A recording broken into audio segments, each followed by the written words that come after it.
All right, so I'm going to talk about the various volumes that you can measure within the lungs.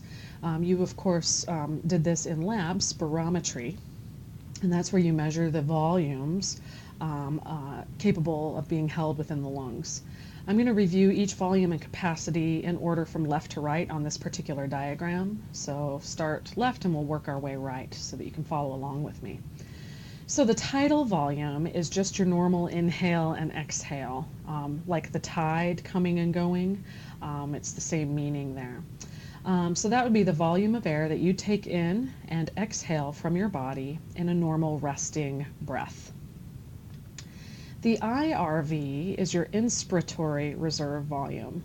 That's the amount more you can inhale beyond your normal tidal volume. So if you take a really deep inhale, that amount that you take extra into your lungs is called the inspiratory reserve volume. And as you can see, it can be as much as 6 liters coming in to the lungs. So it can be quite extensive in a healthy human adult. All right, the next would be the ERV, or expiratory reserve volume. That's the amount more you can exhale beyond a normal breath. So when you blow out even more than normal, that is your ERV. The residual volume is the amount of air that's always left behind, regardless of how hard you blow out. There's always some air left behind. And that's usually about a liter worth of air.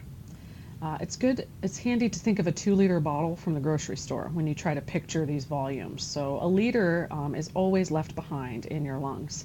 And that's important because we don't want our alveoli of our lungs to completely collapse. They would be hard to pop open again if they completely collapsed. If you've got a collapsed lung, that is not a good thing. So we want to make sure we always have a bit of residual air in there to hold our lungs open so that our alveoli are open. All right, capacities are when you add some of these volumes together to get a number, and those capacities can be important in a clinical setting. They can help you determine if your patient is within normal ranges or if perhaps they've got some kind of respiratory issue going on, and that might help you with a diagnosis of COPD or asthma or whatever. All right, so a vital capacity is your ERV, your expiratory reserve volume, plus your normal tidal volume, plus your IRV. And you would measure a vital capacity by asking your patient, when you've hooked them up to a spirometry device, you would ask them to take a very deep inhale and then blow out as hard as they can afterwards. And all of that together would give you their vital capacity once you added together the IRV, the TV, and the ERV. Your inspiratory capacity represents the maximum amount you can take into your lungs. So that would include your normal tidal volume plus your IRV. So you add those two numbers together and you get your inspiratory capacity. Your functional residual capacity would be the amount that's normally left in your lungs after a resting exhale. So that would include your residual volume, which of course never leaves, and your ERV, the expiratory reserve volume.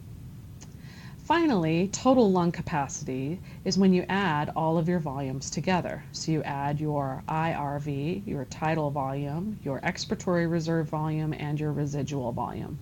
Put all those together and you get total lung capacity.